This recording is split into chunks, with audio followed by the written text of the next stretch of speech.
और अनुपमा अपनी बेटी को दिवाकर से बचाएगी। अनुपमा को पिछले 2 दिनों से लगातार यह आभास हो रहा था कि दिवाकर दिल्ली में ही मौजूद है। उसका मन बार बार किसी अनहोनी की आशंका से घिर जाता था, लेकिन वह खुद को समझाती रही।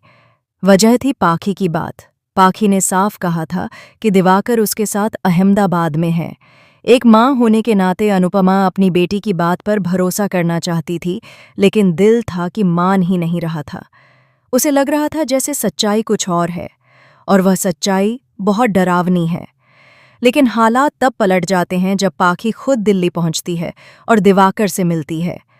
वहां दिवाकर का असली चेहरा सामने आता है।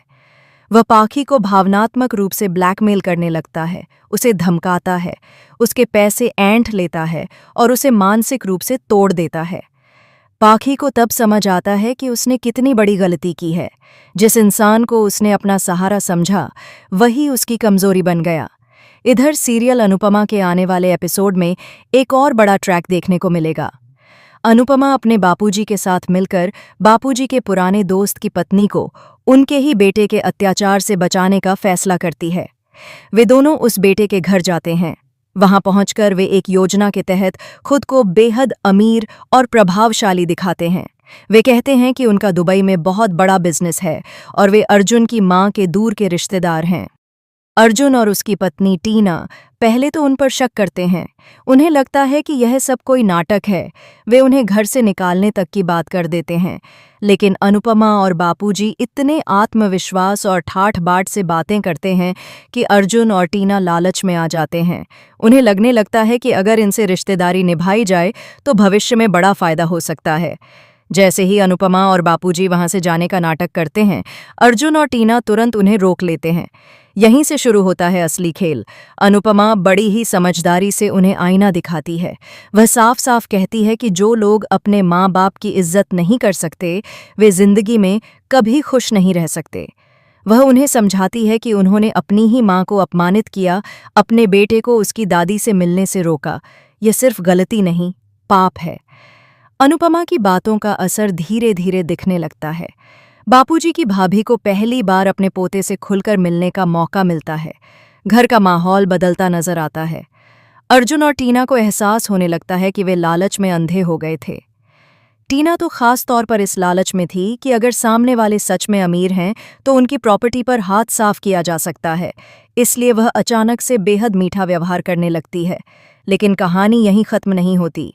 दूसरी तरफ अनुपमा का मन बार बार दिवाकर की तरफ जा रहा है। उसे लग रहा है कि पाखी के साथ कुछ बहुत गलत हुआ है। तभी यीशु का फोन आता है और वह सच्चाई बताती है। दिवाकर पाखी के पैसे लेकर भाग गया है। पाखी टूट चुकी है। उसे समझ नहीं आ रहा कि वह किस पर भरोसा करे। यह सुनकर अनुपमा का दिल बैठ जाता है। वह यीशु से कहती है कि जब तक वह वापस नहीं आती, वह पाखी का ध्यान रखे। लेकिन अनुपमा को यह नहीं पता कि मंदिर में भोलेनाथ के सामने उसे दिवाकर के परिवार से मुलाकात होने वाली है। उन्हें तो आज तक यह पता ही नहीं कि दिवाकर ने कितनी लड़कियों की जिंदगी बर्बाद की है, कितनों को अपने झूठे प्यार के जाल में फंसाकर लूटा है, और अब उसकी अगली शिकार पाखी बनी है।